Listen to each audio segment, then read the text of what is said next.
Mostram a ação de invasores de terras indígenas na Amazônia, numa das últimas regiões preservadas de Rondônia. O Jornal Nacional começa agora.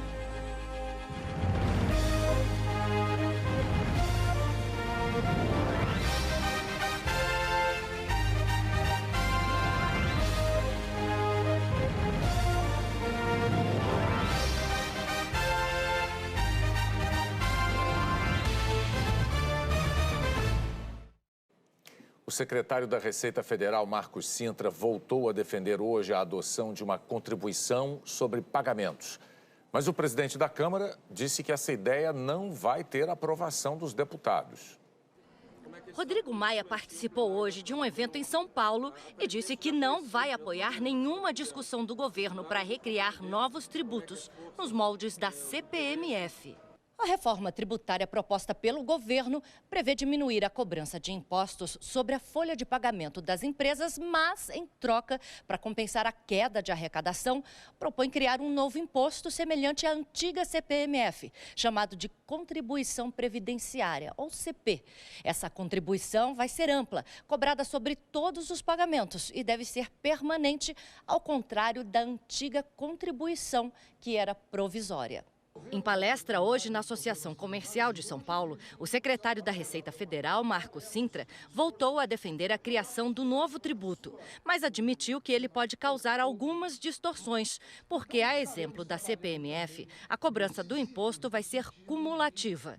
Este advogado tributarista explica por que isso é ruim para a economia. A cumulativa é aquela tributação no qual eu, empresário, pago, coloco no meu preço e vendo para outro empresário. Esse outro empresário coloca no seu preço o que foi pago e vai aumentando passo a passo o que vai sendo pago no momento anterior. No final é a população que paga. Apesar disso, o secretário da Receita diz que há mais vantagens do que desvantagens na nova proposta de contribuição. Uma delas é a base de arrecadação do governo, que, segundo ele, vai aumentar. É evidente que ele causa distorções. A cumulatividade é uma coisa boa? Não, nós gostaríamos que não houvesse cumulatividade. Ou nós aplicamos um tributo cumulativo com uma alíquota baixa, ou aplicamos um tributo sobre valor agregado com uma alíquota alta. Eu prefiro um imposto sobre movimentação financeira, um imposto sobre pagamentos com alíquota de 2% do que um imposto sobre valor agregado com alíquota de 30% ou 35%. Até porque e ela introduz menos distorções no sistema econômico. Em seguida, Marcos Cintra disse que essas alíquotas ainda não foram definidas. Sobre as mudanças no imposto de renda pessoa física, o secretário da Receita Federal falou que o governo não pretende acabar com as deduções de serviços médicos, ao contrário do que o ministro da Economia, Paulo Guedes, havia dito na semana passada.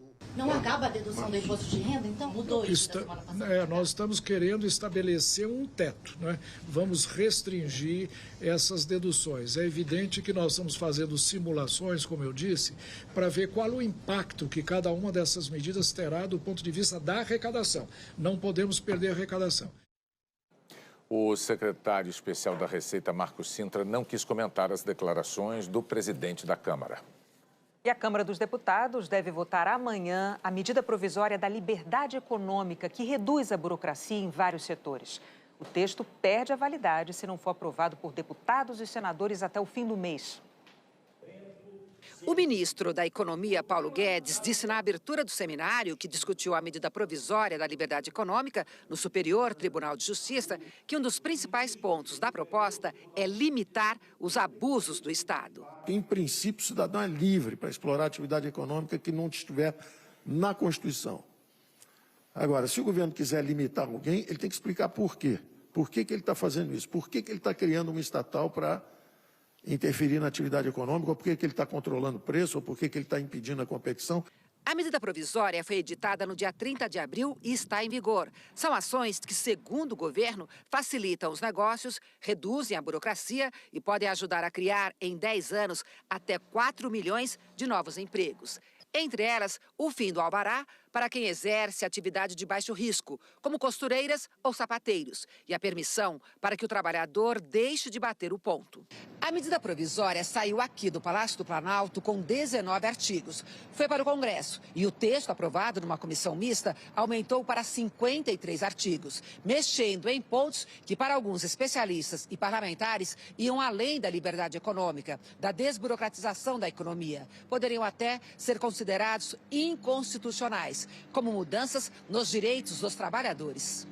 O relator e o secretário especial de Previdência e Trabalho passaram quase toda a tarde reunidos com a equipe econômica, afinando o texto. Fazendo um grande trabalho de observar ponto a ponto do projeto e se retirar as incongruências, se retirar as inconstitucionalidades. E o que restou, o que remanesceu, é um texto que tem o apoiamento da maioria dos partidos e do parlamento brasileiro. Artigos que mexiam, por exemplo, com o poder dos fiscais do trabalho ou com as regras para a altura de edifícios já foram excluídos do texto que será apresentado aos deputados. O trecho que desobrigava pequenas e microempresas de criar a CIPA, a Comissão Interna de Prevenção de Acidentes, também foi retirado. O projeto está agora com 22 artigos e ainda pode mudar. Um dos pontos que ainda gera discussão é o trabalho aos domingos. O relator voltou a defender a ideia. Nós não estamos mandando ninguém trabalhar no domingo. Nós estamos dando autorização para quase 80 setores que queiram trabalhar ou fazer a sua atividade no domingo, possam fazê-lo, cumprida a lei trabalhista, inclusive em dobro naquilo que é o caso. E é importante também a gente aproveitar essa oportunidade para dizer que estamos colocando que a cada 7 domingos, a folga é imediata no domingo, a cada domingo, mas a cada 7 a folga tem que acontecer num domingo também. O ministro do Superior Tribunal de Justiça, Luiz Felipe Salomão, disse que a medida provisória é necessária.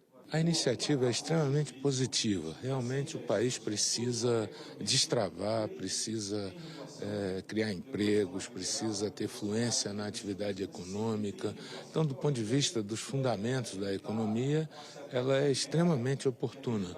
Precisa, sim, de alguns aperfeiçoamentos jurídicos, porque mexe com a questão tributária, com a questão trabalhista, com a questão do direito civil, do direito empresarial, que ela cumpra adequadamente com a sua finalidade.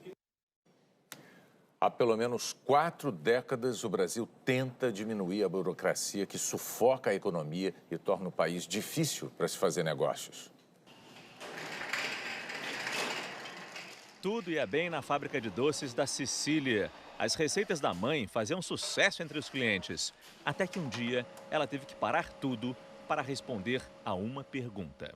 O pão de mel é pão ou será que ele é bolo? Conforme a receita, ele tem um código diferente, ele tem uma substituição tributária diferente. Do jeito mais amargo, Cecília descobriu que não se dedicaria apenas ao que gosta. Eu preferia 1000 vezes estar pensando numa nova receita, desenvolvendo um novo produto. Enfim, eu acho que a gente gasta um tempo enorme na burocracia. Uma outra fábrica não tem do que reclamar. Eles podem ter evoluído com o passar dos anos, mas até hoje são o maior símbolo dela. A burocracia não foi derrotada nem pela era digital. Segue nos acompanhando, autenticando, não interessa o tipo de carimbo, diferentes momentos da nossa vida. A certidão de nascimento precisa de um carimbo para o bebê, durante a vida, quando a pessoa usa nas suas empresas, nos seus negócios, e também, infelizmente, até na morte, precisa lá do carimbo na certidão de óbito. Então, o carimbo do cercam de todos os lados. Num país que mudou tanto nas últimas décadas, a papelada se manteve quase inalterada. Há 40 anos surgiu um Ministério da Desburocratização. O sentido geral do ato é descongestionar a administração pública, desengargalar a administração pública, facilitar o trânsito dos papéis. O objetivo nobre e o próprio Ministério não duraram muito. O que se perpetua é o custo. Pelas contas da Federação das Indústrias de São Paulo, o Brasil gasta por ano com burocracia 136 bilhões de reais. Em 30 anos, foram criadas novas 5 milhões de normas no país.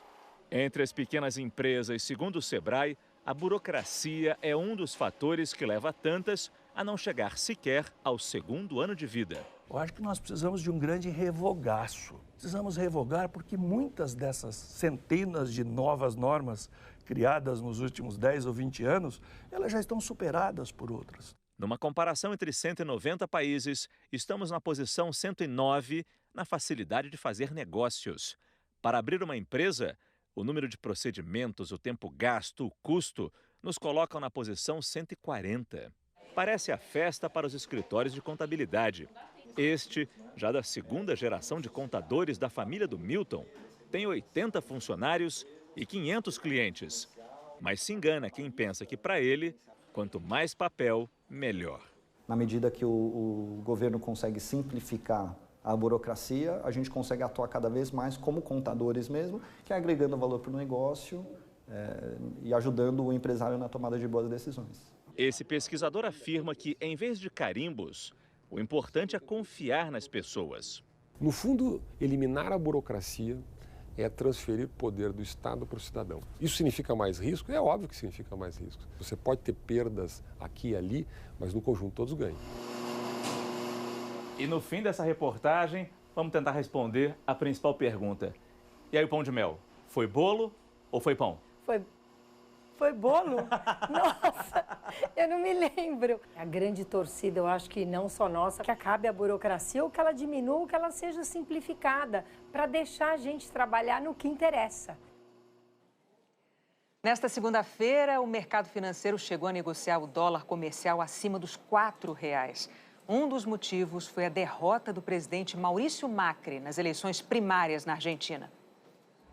O Banco Central da Argentina aumentou hoje a taxa básica de juros de 64% para 74% ao ano. Com juros tão altos, o governo espera segurar mais dólares no país e evitar que o peso se desvalorize mais. Mas juros assim podem travar ainda mais uma economia que já está encolhendo desde o ano passado. A inflação está acima dos 55% ao ano. Desemprego, pobreza, déficit do governo estão em alta. Maurício Macri, eleito presidente em 2015, já recebeu o país com esses problemas, mas alguns pioraram. Na eleição primária de ontem, ele ficou 15 pontos percentuais atrás do opositor Alberto Fernandes. A candidata a vice de Fernandes é a ex-presidente Cristina Kirchner, justamente quem entregou o país em crise a Macri. A eleição presidencial na Argentina será no fim de outubro. Aqui no Brasil, o presidente Jair Bolsonaro falou sobre a possibilidade de retorno do kirchnerismo.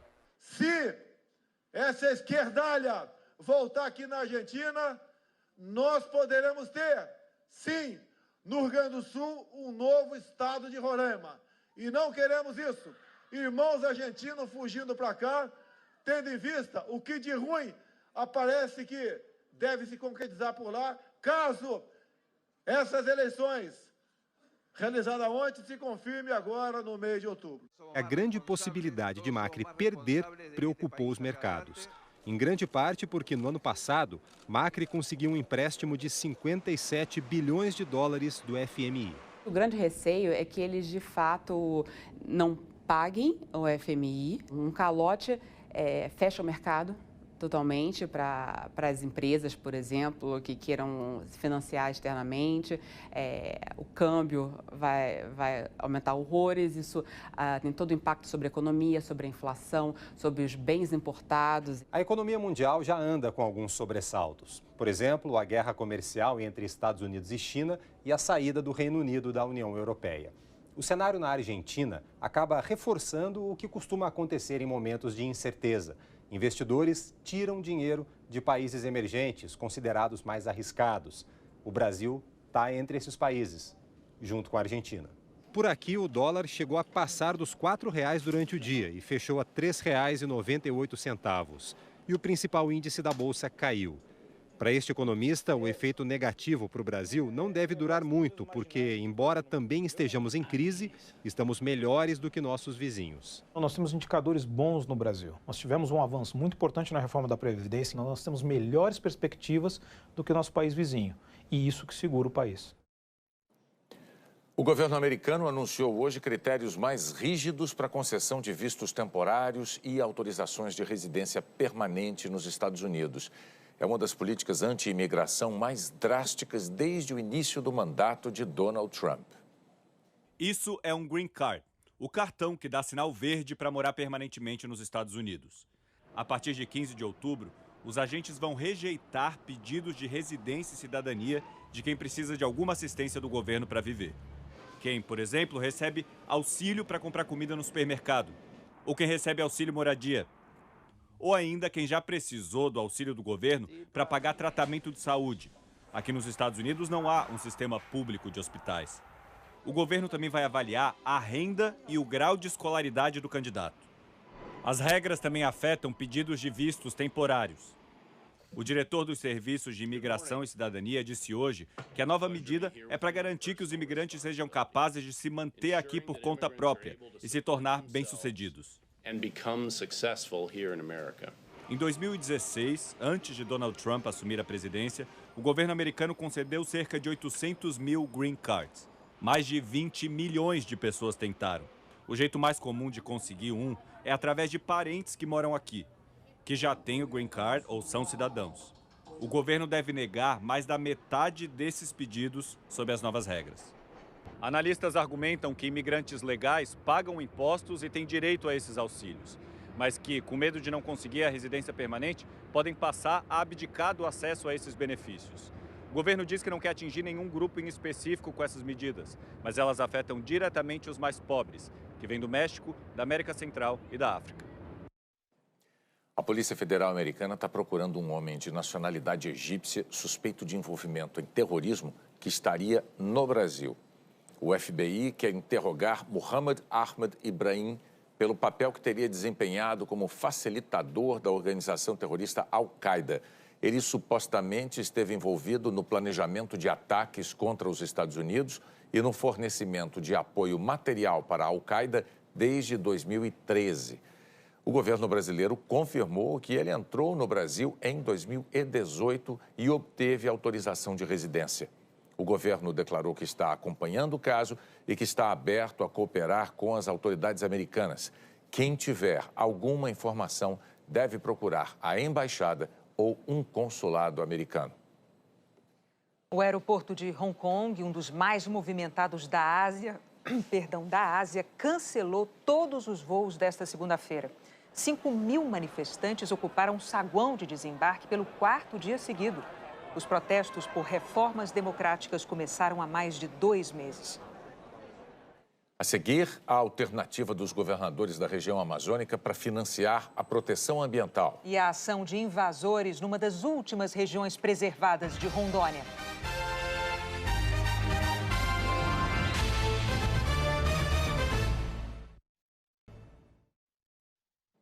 O Ministério Público e a Polícia Federal estão investigando a invasão e o loteamento em terras indígenas em Rondônia.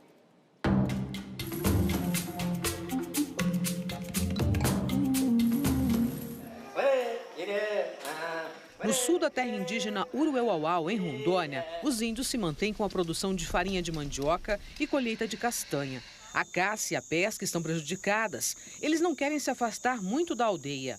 O povo Amondaua se diz ameaçado pelas invasões e loteamentos de terra dentro da área indígena. De acordo com a FUNAI, todas as placas que indicam os limites da terra indígena Uruauau ou foram arrancadas por invasores ou estão como essa daqui, crivadas de balas. Claro que a gente não tem sentido nada de criar problema com o outro, mas se o pessoal vem para cima da gente tem que se mexer. Em outra aldeia, os indígenas nos levam pelo caminho que os invasores abriram no meio da floresta. Especialistas alertam que se esse ritmo de grilagem e desmatamento ilegal continuar nas terras indígenas em Rondônia, as consequências poderão ser desastrosas. A floresta em pé garante a sobrevivência só aqui na terra indígena Uruauau de 5 povos. 2 deles são índios isolados, aqueles que não têm nenhum tipo de contato nem com brancos, nem com outros indígenas. E eles dependem exclusivamente do que a floresta oferece. Essas invasões, elas podem culminar em 2 coisas, Uma delas é o conflito direto com os índios, E a outra coisa é o extermínio, desse contato direto ou indireto com os índios. Assim, uma tragédia, Seguimos de avião acompanhados pelo representante da FUNAI na região. A primeira imagem é de uma floresta densa. É aqui que nascem os maiores rios do estado, área riquíssima em biodiversidade. Mas logo começam a aparecer as clareiras. Se tem estradinha aberta por invasores, por perto tem área desmatada. E são muitas. Esse desmatamento foi feito há cerca de uns 20 a 30 dias. Daqui mais alguns dias eles colocam fogo e semeiam o capim. Em um ponto encontramos o gado pastando. Por ser grande e de difícil acesso, dificulta muito o trabalho também dos órgãos de fiscalização. De acordo com o ICMBio, 2 áreas invadidas foram ocupadas pela Associação Rural de Campo Novo, que estaria loteando e comercializando as áreas. O presidente da entidade disse que a área ocupada é um antigo seringal, comprado antes da homologação da terra indígena. Fui informado que não se constava dentro de nenhuma reserva.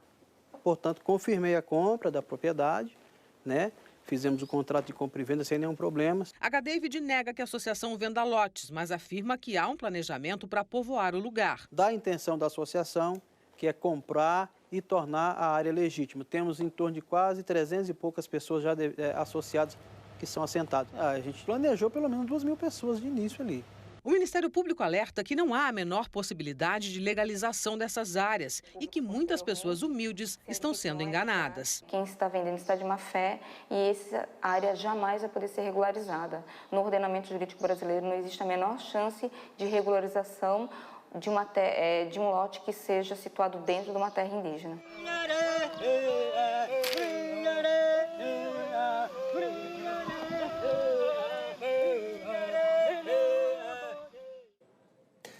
Governadores dos estados da região amazônica estão buscando parcerias diretamente com doadores internacionais desde que o governo federal paralisou novas ações do Fundo Amazônia.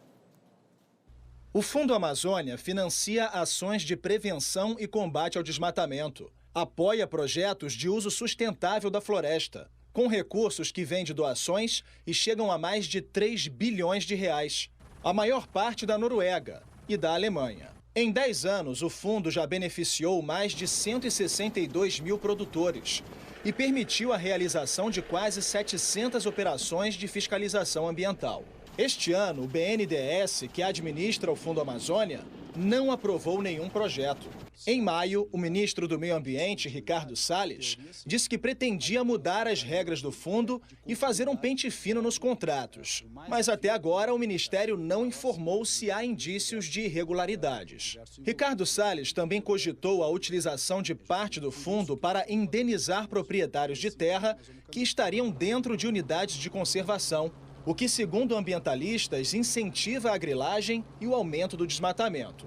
As propostas de mudanças vêm provocando reações dos principais doadores. No sábado, o governo da Alemanha decidiu suspender o financiamento de 150 milhões de reais. Segundo a ministra do Meio Ambiente alemã, a política do governo Bolsonaro deixa dúvidas sobre o engajamento no combate ao desmatamento. Ontem, o presidente Jair Bolsonaro disse que o Brasil não precisa desse dinheiro. E hoje a ministra alemã defendeu que seu país continue apoiando a preservação da Amazônia, mas sem ficar dando dinheiro se os índices mostrarem um aumento no desmatamento. A indefinição sobre o Fundo Amazônia fez com que os estados com as mais altas taxas de desmatamento começassem a negociar diretamente com doadores internacionais. Aqui no Pará, por exemplo, o governo fechou um acordo com um banco alemão para financiar ações de combate às derrubadas ilegais. O governador Helder Barbalho disse que o estado vai receber 12 milhões e meio de euros, cerca de 60 milhões de reais, para a criação de centros de monitoramento da floresta em 5 regiões do estado. Que os sistemas estaduais de monitoramento acusam uma elevação acentuada no desmatamento em território paraense. O financiamento cabe àqueles que desejem ajudar e colaborar, sem que isto possa ser interpretado como uma intervenção internacional. O estado do Amazonas também tem parcerias com a Alemanha e começou a negociar com a França. Estou conversando com outros países que têm interesse, principalmente os europeus, em investir em projetos na Amazônia, né? E é importante olhar a Amazônia não só do ponto de vista da preservação, mas também é importante olhar, e esse é mais importante preservar, que é o cidadão que está na Amazônia. Não tem como você preservar a Amazônia com pobreza. O governador de Mato Grosso, Mauro Mendes, disse que recebeu representantes de 3 países europeus e defendeu a descentralização dos recursos do Fundo Amazônia. A gestão ela pode ser feita diretamente pelos estados, se for estabelecido um convênio, né, de organismos internacionais ou de países, nós desejando que eles repassem mais e eles desejando que nós preservemos mais. Vamos ver como fica a previsão do tempo para amanhã em todo o Brasil? Oi, Eliana, boa noite. A semana começou, então. Como é que fica amanhã, terça-feira? Boa noite para você, Renata, e para todos. Olha, começou com chuva forte lá no Rio Grande do Sul e os telespectadores enviaram imagens de granizo no sul do estado. Uma frente fria está avançando, ainda pode provocar chuva com ventos agora à noite no centro-leste do Rio Grande do Sul, em Santa Catarina e no oeste do Paraná. Amanhã já para de chover no Rio Grande do Sul, mas aí esfria. O dia começa com geada aqui na região da Campanha e a chuva fica concentrada no leste de Santa Catarina e do Paraná, por onde a frente fria vai passar. Até a noite de amanhã, essa frente fria chega ao Rio de Janeiro e, à medida que ela for avançando, vai provocando chuva aqui pelo centro-sul do estado de São Paulo e em quase todo o estado do Rio. Chuva a partir da tarde. E as instabilidades vão deixar o mar agitado entre Ilhabela, no litoral paulista, e Santa Vitória do Palmar, no Rio Grande do Sul. Em relação às temperaturas, vão despencar em Porto Alegre, Florianópolis e Curitiba. Em São Paulo, hoje tivemos a tarde mais quente do inverno, com 30 graus. Só que amanhã, máxima de apenas 22 graus. No Rio de Janeiro ainda continua abafado. E para encerrar o pacote sul-sudeste de amanhã, ainda tem esse aviso de ventos fortes nas 2 regiões. Renata? Vamos agora subir no mapa, como é que ficam as outras regiões? Vamos, olha, aí a previsão é praticamente a mesma dos últimos dias. Pancadas de chuva aqui no norte do Brasil, chuva bem mais fraca no litoral do Rio Grande do Norte, Paraíba, Pernambuco, Sergipe e Bahia. E nessa grande área amarela, tempo firme. Calorão de até 37 graus em Porto Velho, que hoje já chegou nisso. Teve a tarde mais quente do ano. 35 graus em Cuiabá, que hoje chegou aos 38 graus, foi a maior temperatura do ano também. Em Goiânia, máxima de 34, em Fortaleza, 33 e em Belo Horizonte, 31 graus. Manaus, Belém e Macapá terão chuva, mas não é muita coisa. E no Recife e em Salvador, menos ainda. Falando agora de quarta-feira, é quando teremos a volta do frio mais intenso. As temperaturas não vão passar dos 14 graus em Porto Alegre, também em Curitiba e em São Paulo. Dos 17 graus em Floripa e no Rio de Janeiro, olha, tarde de quarta-feira com 22 graus, além do frio, vai ter chuva também, Renata, na quarta. Máxima de 22 no Rio de Janeiro é considerado frio mesmo. Obrigada, Eliana, até amanhã. Até amanhã. A seguir, o projeto do governo que autoriza o porte de armas para um universo maior de pessoas tem prioridade de votação na Câmara. A Procuradoria-Geral da República prorroga os trabalhos da Força Tarefa da Lava Jato no Paraná.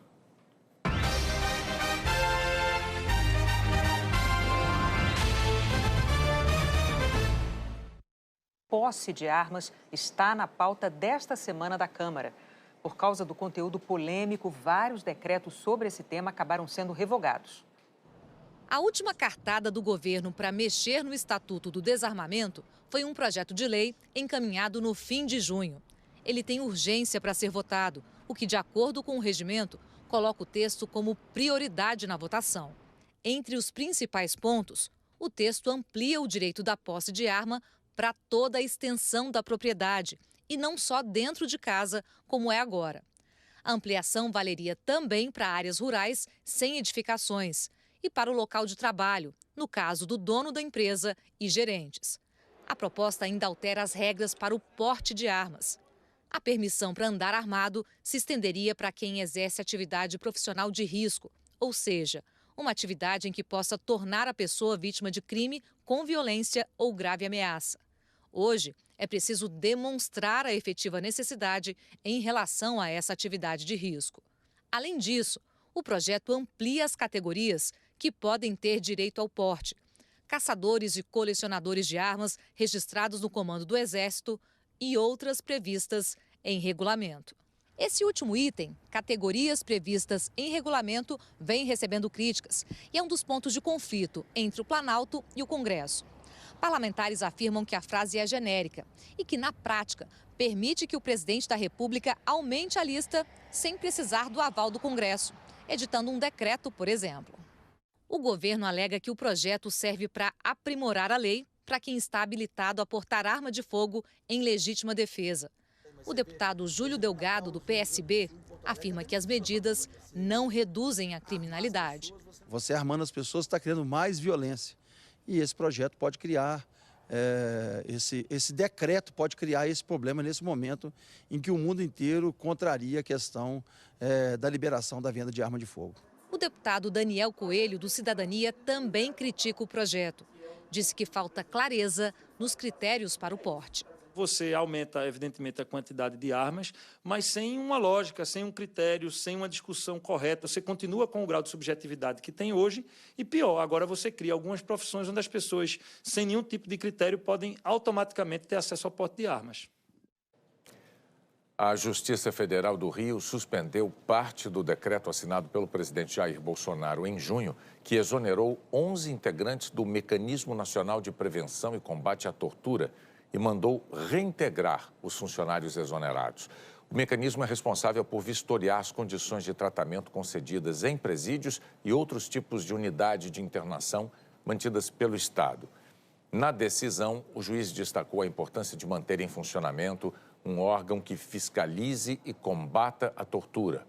A decisão de caráter liminar foi em resposta a uma ação movida pela Defensoria Pública da União. O Palácio do Planalto não quis comentar. A Advocacia Geral da União diz que deve recorrer quando for informada oficialmente. Num desdobramento da Operação Acrônimo, a Polícia Federal apreendeu documentos, equipamentos eletrônicos e dinheiro em imóveis ligados ao ex-governador de Minas Gerais, Fernando Pimentel, do PT. A suspeita é que empresas fizeram doações ilegais na eleição de 2014 e simularam prestação de serviços de consultoria para disfarçar. A defesa de Pimentel afirmou que está contribuindo e considera excessiva a operação de busca e apreensão. A Procuradora-Geral da República, Raquel Dodge, prorrogou por mais um ano a força-tarefa da Lava Jato no Paraná. A portaria será publicada amanhã e segue para análise do Conselho Superior do Ministério Público Federal. Essa é a 5ª prorrogação desde 2014. Atualmente, 15 procuradores participam da força-tarefa em Curitiba. O Supremo Tribunal Federal deve julgar ainda esse ano o pedido da defesa do ex-presidente Lula sobre a suspeição do então juiz Sérgio Moro. Um estudo da Fundação Getúlio Vargas mostra que nos últimos 30 anos, o Supremo não aceitou nenhum dos pedidos de suspeição ou impedimento contra seus ministros. Quando o assunto é justiça, das primeiras instâncias à mais alta corte do país, o principal requisito tem nome: transparência.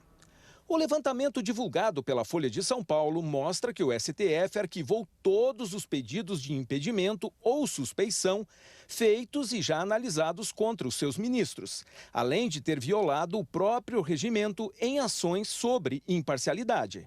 A pesquisa do Núcleo Supremo em Pauta da Fundação Getúlio Vargas Direito de São Paulo analisou dados desde 1988, ano de promulgação da Constituição. O regimento interno do STF prevê que, após receber uma arguição, um questionamento de suspeição ou impedimento, existem 3 etapas. A análise da admissibilidade pelo presidente da corte, que pode decidir pelo arquivamento, a oitiva do ministro, que também pode se declarar impedido ou suspeito em qualquer momento do processo, e o encaminhamento do caso para julgamento no plenário.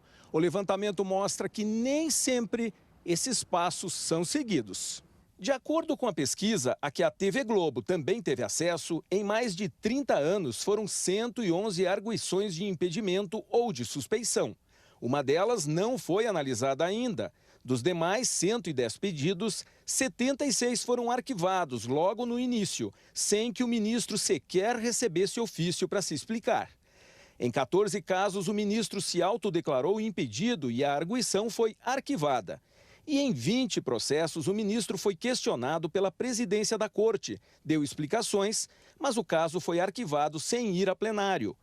Os arquivamentos foram por decisão monocrática do presidente, que considerou os processos improcedentes, ou porque tinham perdido o objeto, ou seja, a ação principal já tinha sido julgada.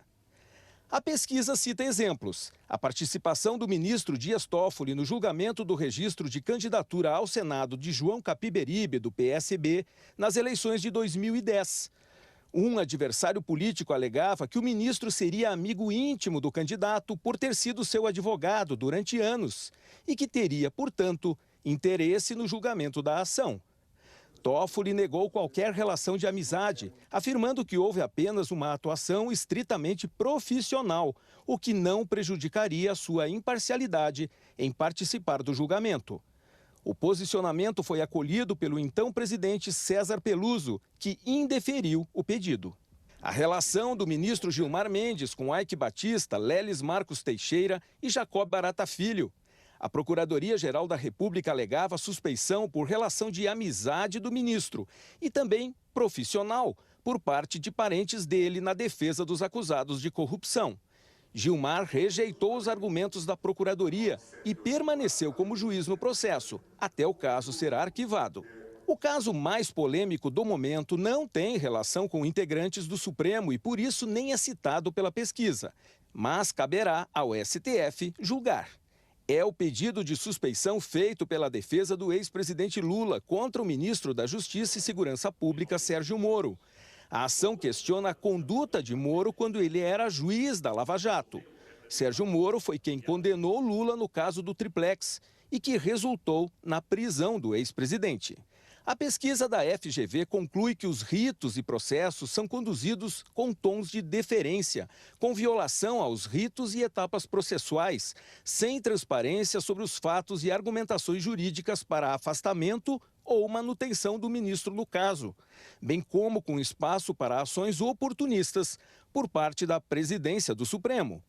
Um dos autores da pesquisa avalia que existe um controle, mas não como deveria ser, e afirma que a conduta dos ministros precisa ser observada pela população. A grande conclusão da pesquisa é que o Supremo Tribunal Federal não age com a devida transparência e com a seriedade, com os ritos para transmitir para a população e para as outras instituições que eles fazem um controle da imparcialidade dos seus ministros. Eles fazem algum controle, mas eles fazem de um modo em que fica absolutamente às escondidas. O Supremo Tribunal Federal não quis comentar. A seguir, o que esperar da participação do Brasil na Olimpíada de Tóquio.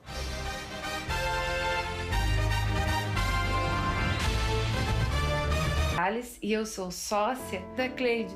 Nós tínhamos um sonho em comum, sermos empresárias. Desde que começamos a nos relacionar com o Sicredi, as coisas só melhoraram. O Sicredi é parceiro das empreendedoras, ele faz a diferença.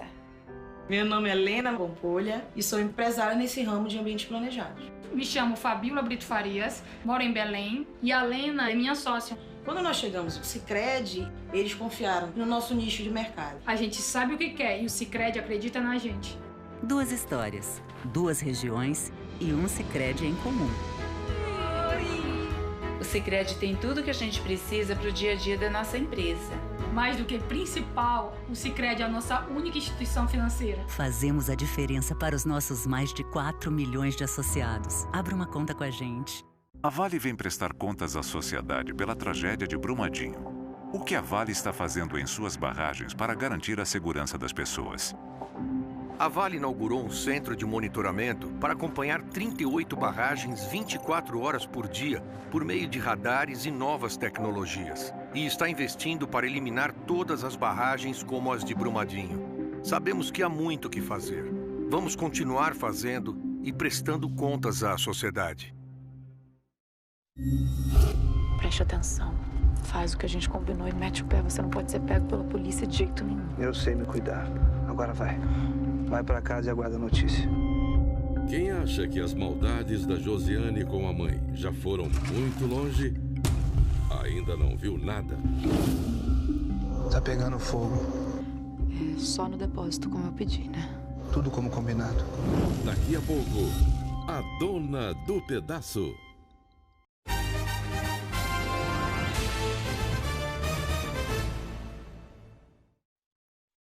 O Fortaleza tem técnico novo no Brasileirão. Zé Ricardo assinou contrato até o fim do ano. Ele vai substituir Rogério Ceni, que foi para o Cruzeiro.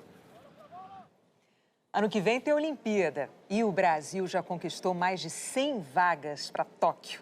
Em alguns casos, com muita emoção. Varna amanheceu ainda mais dourada. Reverência do astro-rei ao país que defende a mesma cor em quadra. Na noite de ontem, neste ginásio, tudo parecia caminhar para o lado contrário. Na disputa por uma vaga olímpica, o time da Bulgária não dava chances ao Brasil.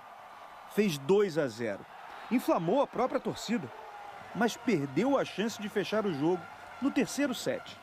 Então, a seleção brasileira iniciou uma reação histórica. Após 2 horas e 56 minutos, fez 3-2. Acabou! Comemora, Brasil! Com 1 ano de antecedência, a vaga em Tóquio garantida para o time e para a maioria desses jogadores.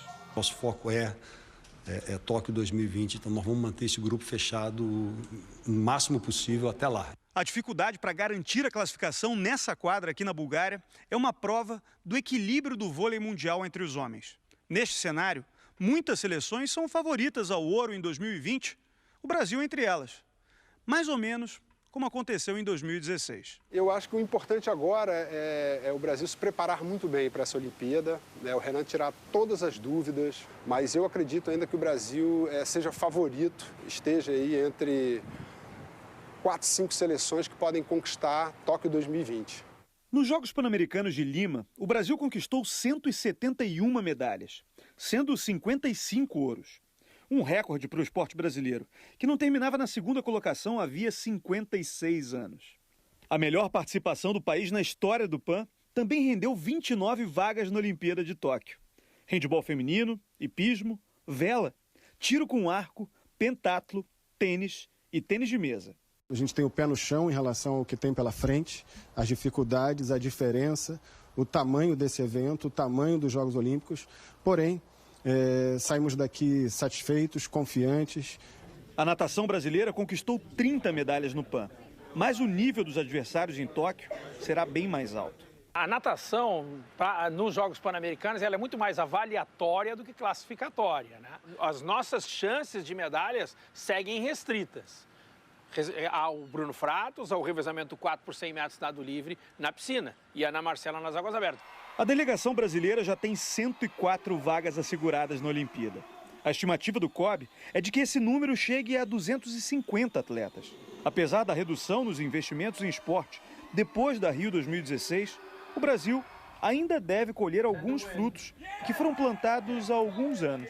Os atletas jovens que às vezes não conseguiram resultados ainda em 2016 continuam num processo de evolução. Uns precisam de mais tempo do que os outros para amadurecer, para ganhar consistência internacional de resultados, para conseguir realmente se confirmar na frente. A marcha dos astros brasileiros rumo à terra do sol nascente não pode parar.